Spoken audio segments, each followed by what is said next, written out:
Dude, So, don't get me started on all the people in wrestling and life that have passed. Yeah. Like since the last time we've done this. Yeah, Brodie dude, Lee, Tommy right. Lister. Yeah, man. The Brodie Lee Patterson. thing is why. Yeah, Pat Patterson. The Brodie Lee thing is crazy because on many levels that just was unexpected. Yeah, because like he debuted in AEW like after we did like our last podcast, and then man. he had his whole run and died like in between us doing shows, so we never had a chance to really like talk about pick it up. Yeah, man. and discuss it.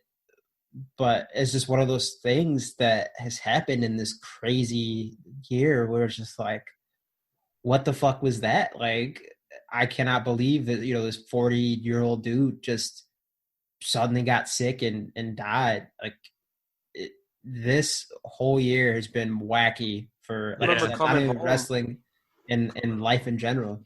Coming home on that Saturday, and I think John posted it in the Discord. Yeah, man. Brodie Lee died. At first, I looked at it like I knew who he was talking about, but it didn't register. Like, what? Yeah, right. Yeah. Yeah, very. That's a big shocker. Yeah, his death fucked me up, man. I'm not gonna lie. Like, I really was hurt, man. Like, because I could only imagine how his wife and children felt. We're not too. There's not much age difference there between Brodie Lee and me, So like, yeah, that's a mortality check. Yeah, man. Yeah, definitely. I felt for him. Yeah, man. That was definitely a mortality check for me.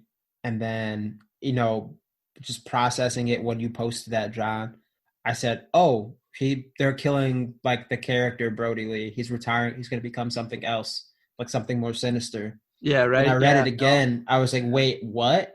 Yeah. Like my head immediately went, oh, this is cool. Okay, this is an angle, which is so insane that I've thought that so many times in wrestling when something serious has happened. I'm like, oh, it's an angle. It's not a big deal. And then you have that. And then it is, because it's wrestling. It's supposed to be an angle. Yeah, right. Exactly. It's supposed to be. Yeah, it's supposed to be an angle, but then we all just kind of take a look at like the past and like guys going in their mid 40s, early 50s, and it's always like, man, what does this business do to guys? Yeah. I mean, unluckily, his was a congenital issue, but that's what makes it more like. Yeah, wow. It wasn't like he had a heart attack because he was juicing fucking everything. Yeah, right. Yeah, it wasn't no problem or he's an alcoholic. This one just came out of nowhere, and from the sounds of it, it was kept under wraps pretty tight. Yeah. Everybody. Yeah, from what which is a good thing. Yeah. Because from what I understand, he just wanted to keep it private because he didn't want people like asking questions or worrying about it. He just wanted to try to get it taken care of and go from there. He wanted to have his privacy respected, which is obviously very difficult in a line of work like that where you are constantly on TV. And he had been off TV for a while and people didn't know why. And from my understanding, I thought it was an injury. And I know he mentioned, I think, on the AEW podcast that he said, like, he was still feeling the effects of the dog collar match with Cody because he said he had to stop through his bike ride because he's an avid bike rider, I believe. Yeah, the Peloton. Yeah, the Peloton bike, yeah. Yeah, so, it's just one of those things, like, no one thought, like, oh, that's weird. Like, how come he can't get through his bike? Maybe he just has an issue with his ankle, but or his legs, whatever. But, yeah, it came out of nowhere. I think the past couple of years maybe made us think that it was an injury because he had so many injuries in WWE that did derail him for 6-8 months at a time. Yeah, right. So I think that's where everybody kind of just thought, okay, well, maybe he's just injured again. I mean, he's over 40. Your body can only take so much. And he was in some rough independent matches. So, I think that's where all of us were thinking was that. And then all of a sudden we're all like, wait, what? Yeah, right. Yeah. Between his passing and Shad's passing, like also it just really, that stuff just it's a bummer. And it does. It is a mortality check, man, and it makes you hug your family closer. And man, that happened last year too, huh? Yeah. I remember when Shad. It was like every wrestler. Like, I never quite understood, like, I guess, like, that he had, like, still that much pull in the locker room, and that, like, legitimately he was one of the few guys that everybody liked. Yeah, they still kept in contact with them and everything. And, like, the fact that, oh, man, saving his son's life, basically. Oh, man, it just... I can't talk about it. It hits different now. Man, it does. It hits different now. I think at this point in our lives, it like you said, it hits a little closer to home. It makes you think of your own mortality. Like this year, especially. Like I know I've talked to Paige about how when I turned 35, that's when I said I would do like my first draft of my will, like the first version of it. Yeah, I would get made up. yeah. You know, because I mean, I figured we'd be married and everything by then, so it would probably be a good idea to make sure, like, if something were to happen to me, I should get it done. But then this with this pandemic and everything that I've seen happen in this last year, I was like, I need to get one done as soon as I can. So renew mine every year. COVID. I've had one since 25. Yeah, COVID. I felt bad because I was like, I know a lot of people don't like talking about it, but I'm like, man, you got to update that will. I hate to say it, but you know, and holographic wills are acceptable in Michigan, so you can just write that down in your own handwriting. Really? Yes. Yeah, in Michigan they accept it. So. Oh shit. That's not legal advice, I guess I should say, but you know, if you check it out, it's valid. So good to know. I'll look into that. Yeah, no. I mean, which is so fucking morbid to say. Like, I know what I'm doing tonight. Hell yeah, guys! Like I'm going to be 32 in like 6-7 weeks, and I'm like, yeah, I need to get my will drawn up. That's like not a thing that I ever thought I'd be joking about or seriously talking about with my friends. But like I said, with everything that's been happening in our lives and around us, and like, well, I guess I should do that because I have no fucking clue what's going to happen to me now, because anything could happen now going out in the world. Yeah, right. I think my thing was just like, and I got married. So now I've been married for 5 years. So I was 26 when I got married, just turned it. And so 25, you know, technically, you know, even though me and Jen are engaged, my mother still has, like, you know, that decision to make. And I, you know, having already been through a couple accidents that have been pretty close to taking me out, I was just like, I don't want my mom to really, like, because she's like this whole, like, you're going to have a funeral, you're going to go through this. And I'm just like, just put me in a cremation chamber, get it over with, and don't even bother with the funeral or anything. I don't want anybody to spend money. Because after, like, my dad died, I realized how much, like, a funeral costs. Oh yeah, man. Yeah. So it's like, holy heck, man. Like, I don't want anybody to ever go through this. Yeah, seriously. Now Damon's now getting the run in now. DQ. 2-on-1. Handicap match. Yeah. No. I think Damon caught that mute button pretty quick, like I did. That's a good way to end TAWF, talking about our wills. Play it for probate if it comes up. Oh, hey, yeah, they're talking about. Yeah, he wishes get back to be in the saddle again. Yeah. You know, on the saddle, in the saddle, whatever.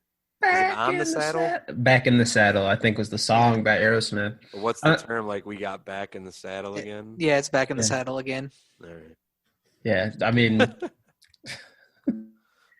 it is nice. I mean, like, I know the last time I came on was an anniversary episode. I was still living in North Carolina. Now I'm back. Well, I forgot how easy. I forgot how easy it is to do this.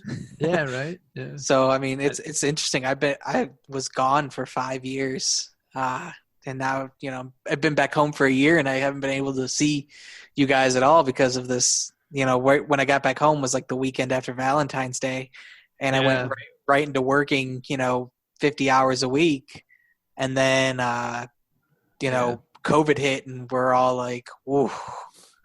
Yeah, right. I remember us saying something along the lines of, "Oh yeah, we got to have a TAWF reunion now that you're back home," and then COVID hit, and it was like, wah, wah. And I just was, you know, finishing up training too. You know, like I was getting doing all that and breaking ribs, and then you know, COVID hit. So I still need a video of John catching a lung blower. Ooh, no thanks, man. No, the closest you'll get is there is video out there of me getting eliminated in a battle royal and misplacing my hand and giving basically a lung blower to myself on the ring apron. So the hardest part of the ring, just smoked myself on the back. So that's not a lie, though, right? No, it's not a lie at all, man. Oh, dude, I pulled the Vince McMahon, Enzo Amore, like the bottom rope smoked me too, and I fell out, and like it didn't hurt. It looked gruesome, but all of the fans had the same reaction of, "Oh my god!" And like in my head, I'm laughing. I'm like, "Oh yeah, that looked good," but like I'm on the outside. And one of my buddies comes up as a ref and he's like, "Are you okay?" Like he's like, "Are you hurt?" I'm like, No, I'm totally fine. But yeah, it looked gruesome, but it was fun. That bruise must have been a good one. It was all internal. And yeah. There's definitely one thing I want to do before I actually like have Paige carry out my will or anything like that. I definitely would like to take a couple of bumps in the ring, like a couple flat back boys. Yeah, man. Feel what it's like.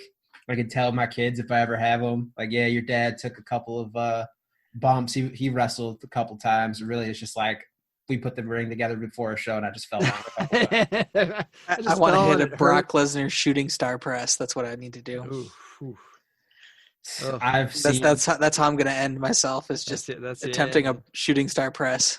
I've seen the footage of people like falling on their heads, trying moves and training, like trying to do that like the lucha arm drag when they run up the ropes and then bounce off the ropes with their butt, and then when they go to flip, they just land on their head.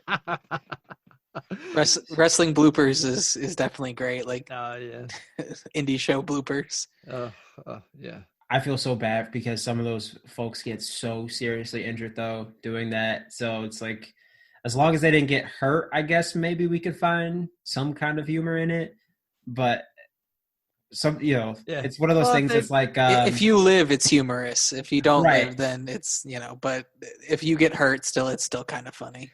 Yeah. It's like slipping on ice here in Detroit in the winter, slipping on ice and falling. Like, yeah, that could really hurt you. That could really fuck you up. But it's funny sometimes to watch people do the Home Alone bump. Completely oh, dude, I thought I broke my tailbone one time walking down my parents' driveway. Just slid and went right on my ass, and I was like, "Oh, this is."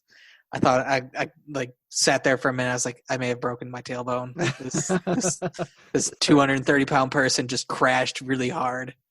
Yeah. I realize now that for the last few years, I've been calling anytime someone slips on ice and their feet leave the ground completely the Home Alone bump to regular people, and they probably look at me like, "What the? Why does he call it a Home Alone bump?"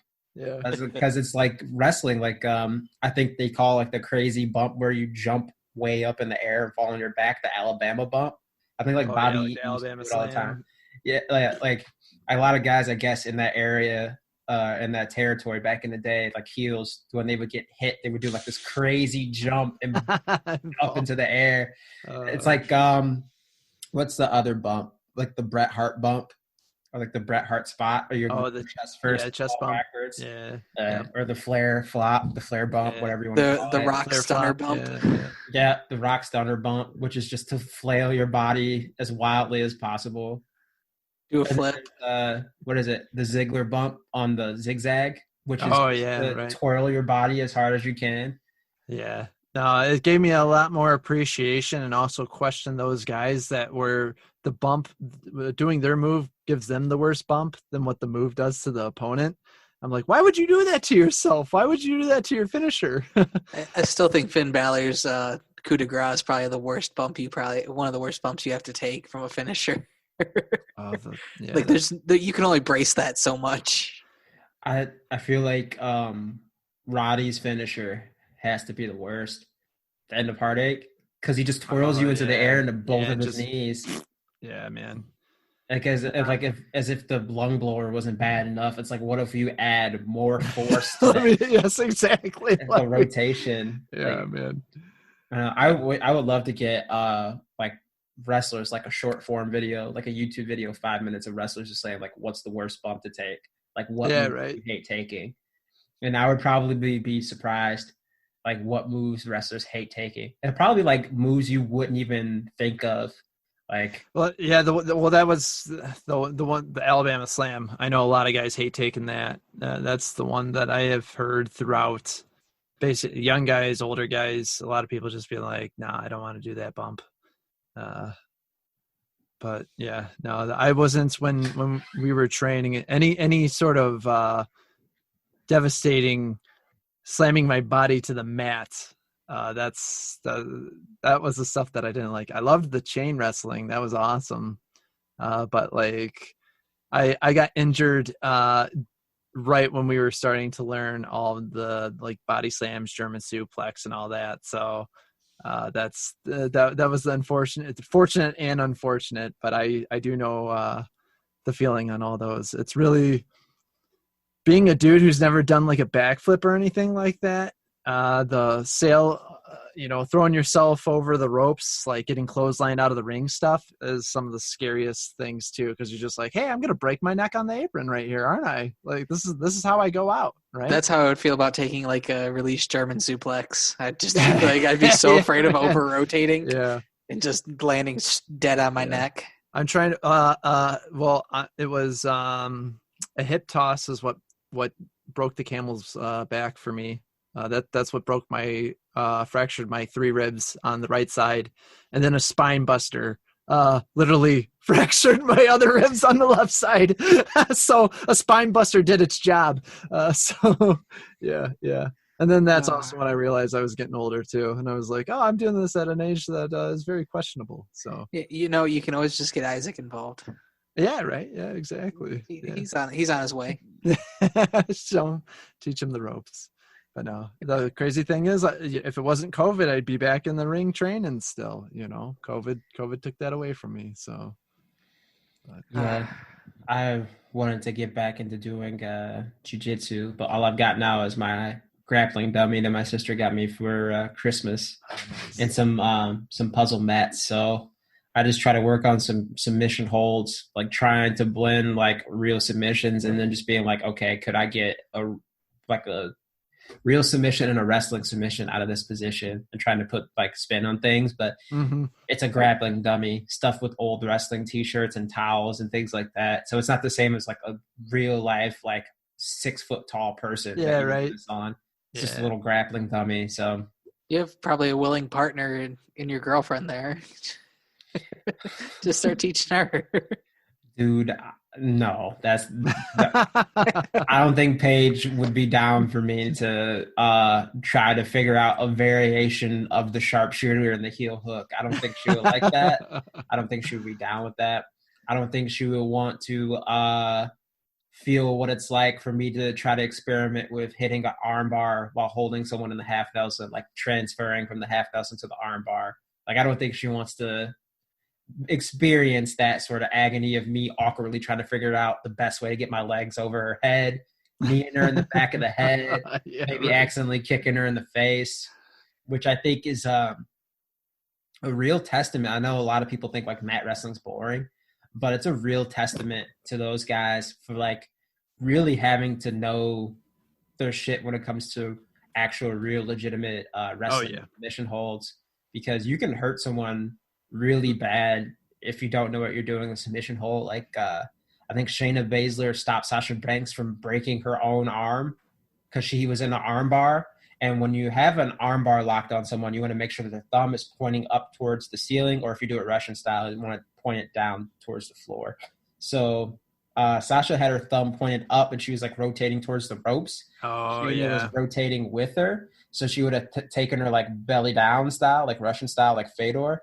And Sasha would have destroyed her own arm. So Shayna very smartly turned it so her palm was facing up and not her thumb was facing up.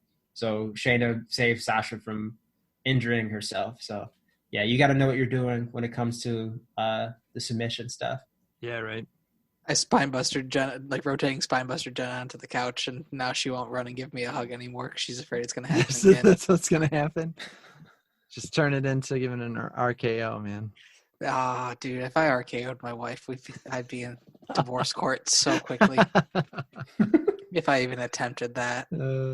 I think the running spine buster, like the twist and like full Triple H spine buster, like that was the end of it. Yeah, that was enough. Yeah. Paige's favorite move is the tope con hilo, like to the outside. She said like if she was a wrestler, that would be her finish, which Jim Cornette and a bunch of old school guys will love her for wanting to finish with the dive. Yeah. And I imagine like if she ran at me and just tried that like tope con hilo at me, I'm like, could I catch her? Like, how do you catch someone on a dive? I started thinking about the logistics of that. And I was like, oh my God, now I see like just thinking about trying to catch a flying person at you. Now I see why the Miz just sidesteps every dive. Yeah, I know, right? Yeah. Yeah, exactly.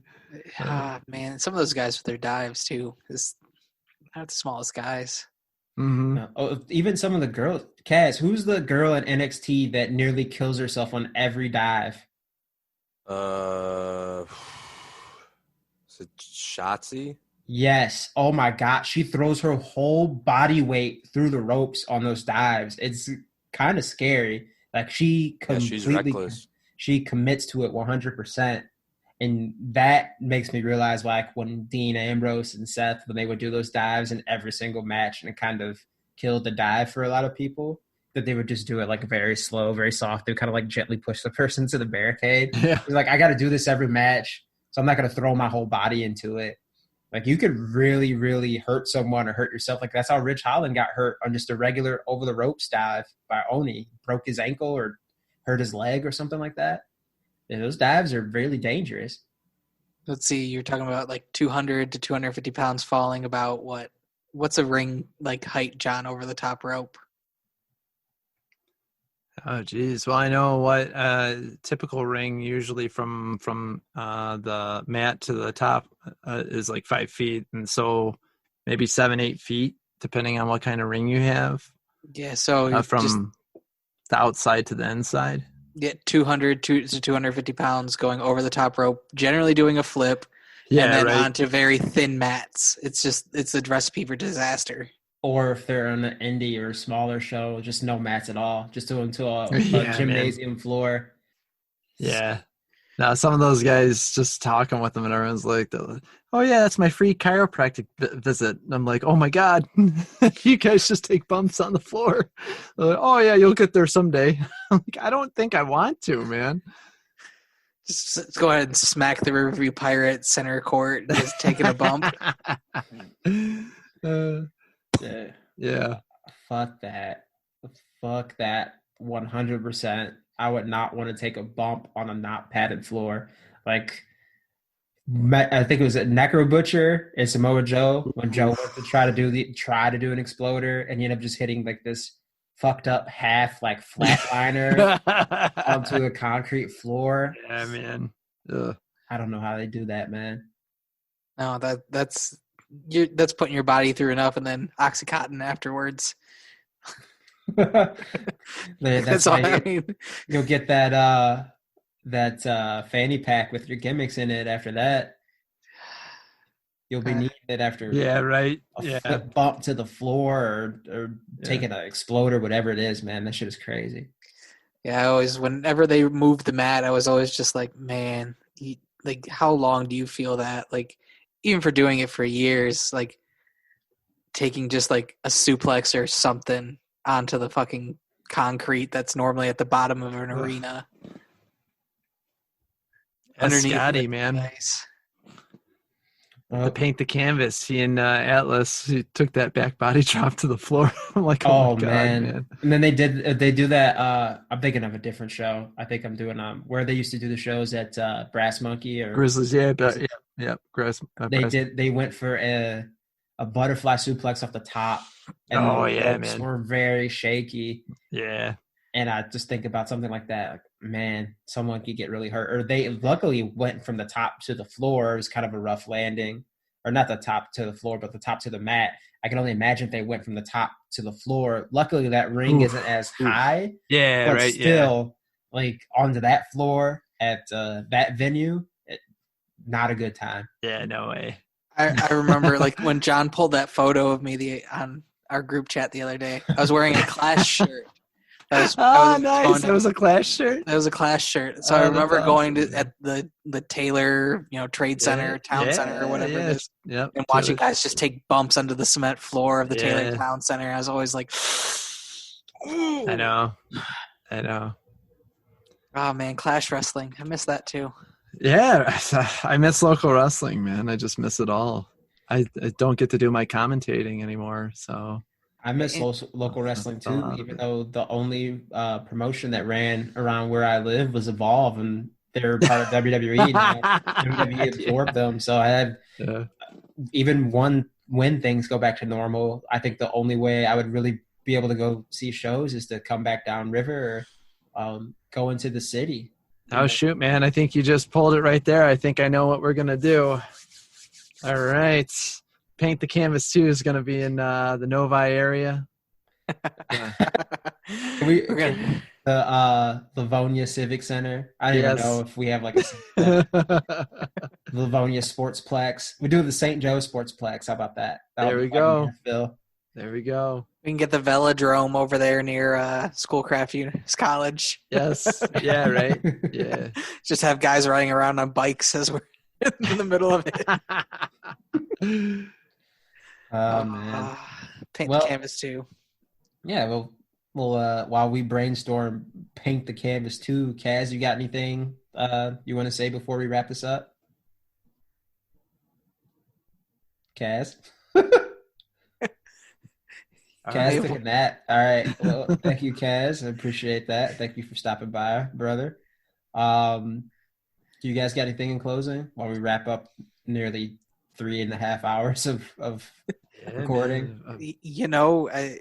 I missed this. I mean, over 5 years of being away, it's definitely a cathartic need, especially in this time of COVID, like to just kind of get it off. I mean, there are even a lot of things we didn't even talk about yet, which is like, WWE banning like Twitch and, other things from their wrestlers, cutting off a second income. But, this is just like getting it off the chest. Like our group chats are generally pretty good, but most of us are working, so it's kind of sporadic.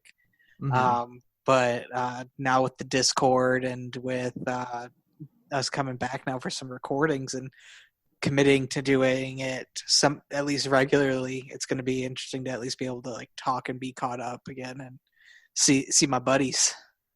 Yeah, man. Yeah, that's right. absolutely. And if anyone listening to this wants to chat with us in more of a real-time fashion, I think, than Facebook. And of course, I can't get rid of my Facebook after finally Pabro not being a thing anymore, not really needing a Facebook to run the pages anymore. Yeah, I have to have one because of my job. I run their social media, so I have to have a Facebook now. So, but still, it's way more real time. I like it better. I don't like having to deal with Facebook. It's easier to moderate too. It's just smaller. It's easier to get to on the phone. I don't like the discussion group is pretty dead anyway for Facebook because we lost Kaz on Facebook. So lost Jake on Facebook. Yeah, a lot of the people that drive the originals, that drive conversation, just Twitter exclusively. And then a lot of people in that group don't really use Twitter. So yeah, right. Yeah, exactly. That's why they should join our Discord. That's right. I don't know how you could can they just type in the Accidental Wrestling Fan on Discord and it'll come up, or do I need to provide a link? I'm not really sure how that works. I don't know the ins and outs of Discord. So did we set it up as invite only? I think we may have set it up as like an invite thing. I don't know, because we had a bot in there. So we did get hit with a bot. I'm in there. Yeah. That was the government guys trying to make sure we aren't doing anything. And there's a lot you can do with Discord. Yeah. You can get like a bot and stuff like that. So I might have to spend a little coin when I get my first check from the old nonprofit and maybe start advertising the Discord a little bit more. I think that it's a great way for us to be able to have like watch alongs and be more interactive with the people that might want to listen to the show or watch the show, whatever it is. I think it's an easier way to get people to commit to being a guest, especially since we're in almost an entirely virtual world right now for work and doing this. So I think we can get more people to commit to being a guest. And I think as we start to build steam and more momentum, I think that maybe we can start reaching out to wrestlers again and having them come back on. Yeah, right. Yeah, I think this is a time for it too. I mean, especially I think even some older wrestlers are way more available now. Like they have nothing going on. I think we could even probably get some bigger names, but obviously I prefer to have the local guys come in here and talk stuff because, I mean, I really want to know what it's been like for them to just kind of sit on the sidelines because Michigan has been so locked down. Yeah, right. What's it been like trying to, keep yourself in shape and work on new moves and things like that? Yeah, exactly. I'd be very interested because during all this too, like I've lost a lot of connections with, a lot of the wrestlers as well. So yeah, I'd be interested to see. It'll be good. But yeah. Yeah. And don't forget to spay and neuter your pets. Don't forget to spay and neuter your pets. Adopt, don't shop. That's right. Wear your mask. Be safe. Social distance. Yes, a social distance, and tuck your chin when you slip on some of that black ice in Michigan. That's right.